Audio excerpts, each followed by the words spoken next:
mean, I understand that the Detroit faithful may be upset with this.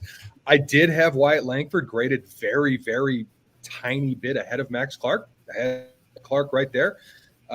He is a left-handed bat, center fielder. There's all kinds of pluses on the card. It's like 70 run, plus arm, plus defense and center. I really think it's a plus hit too.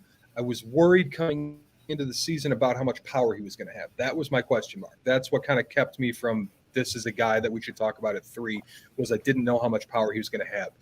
Swing change. Got more loft in the stroke. I went and saw him a couple times this spring. All he did was hit pumps while I was there. I think there's probably average power there long term. And so when you add it all up, you're talking about like a guy who's going to add value on the base paths, a guy who's going to be valuable defensively, who's going to hit for average and hit for enough power to be impactful. You know, I wouldn't shy away from 15 to 20 home runs, that type of thing. I think he's a pretty damned ideal leadoff hitter type of guy. He's an asshole.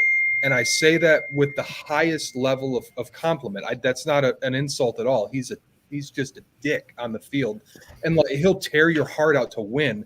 And people talk about like, oh, he only cares about social media. He only cares about being famous. That dude cares about 2 things. Number 1 is being really damn good at the sport, and number 2 is winning. And you could interchange those 2, whichever way you want to put it. So I'm all in on Max Clark. I think that dude's going to stop at nothing to be great in Detroit. I think his mentality fits that whole Motor City blue-collar work ethic vibe that we like to tout so often as fans of the city and people from there. I'm on it, man. Like, all things being equal, like I probably would have taken Langford. He was higher on my board by 1 or 2 spots or whatever. But with that being said, man, like I don't think there's any reason to be upset with this. I think there were a couple picks they could have made where we could be upset. But Clark, I think he's a guy. I really do.